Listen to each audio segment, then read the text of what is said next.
Hate can be a powerful motivator. Fighters use it to push themselves harder against their opponents, and promoters love it as a way to sell fights.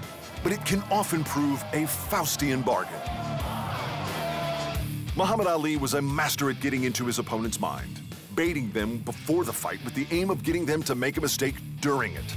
It was a calculated tactic to gain an advantage.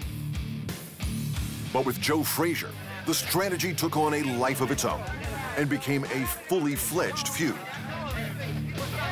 I predict that when I meet Joe Frazier, this will be like a good amateur fighting a real professional. This will be like a kid out of the Olympics meeting the fastest heavyweight champion that ever lived.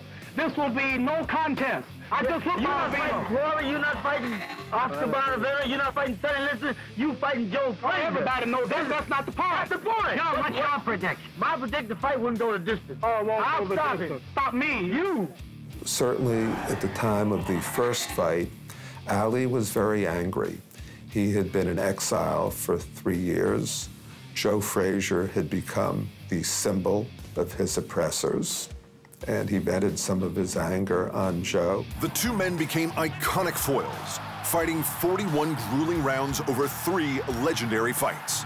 Though Ali ended up winning the trilogy 2-1 by the narrowest of margins, the taunting unfortunately cost the men any sort of real relationship outside the ring. Ali, later in life, came to regret the anger that Joe had. He understood that he had stepped over the line in some instances. He said to me on more than one occasion, "Joe Frazier's a good man. I'm sorry I hurt him." But Joe, unfortunately, never lost his hatred for Ali. In modern times, the UFC has found ways to weaponize grudges to sell fights. It's unlikely that the second fight between Daniel Cormier and John Jones, for example, would have pulled nearly 1 million pay-per-view buys without the obvious loathing between the two. What are you gonna say?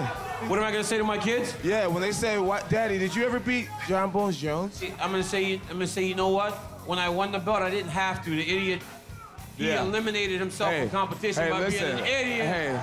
Hey, listen. I'm gonna say I didn't have to. He's an idiot. Hey, so he's listen. He's an addict. He's a druggie. I didn't have to beat the kid. The UFC has gone even further than that, though. Exactly. After Conor McGregor and a bunch of thugs tried to ambush Khabib Nurmagomedov in the MSG parking lot over a perceived slight to his team, surprisingly, the UFC chose not to downplay the incident. Instead, they put it front and center in the lead-up to McGregor's challenge for the lightweight belt. I just thank the Lord Jesus Christ that man had not got the balls to step foot off that bus. Because if that bus door had have opened, this man would be dead right now. He would be in a box and I would be in a cell, and we would not have this great fight ahead of us.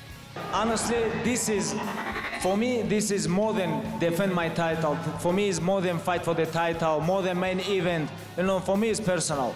Honestly, for me, it's personal. The estimated 2.4 million pay-per-view buys would seem to validate the tactic. But that same emotion drove Nurmagomedov to fly out of the ring after the fight and attack one of McGregor's cornermen. The ensuing brawl caused untold damage to the sport itself. It was a very good week for everybody. It just, it really sucks to end it like this. Instead of celebrating, we're all sitting around saying, wow, that was pretty shitty. Combat sports are dangerous enough without creating real-world reasons to fight. And as useful as it is in the short term to use hatred to fuel the fight game, in the long term, the corrosive effects of such a dangerous strategy always end up backfiring. Thanks for watching. And remember, if you want more fight sports in your life, just hit the subscribe button.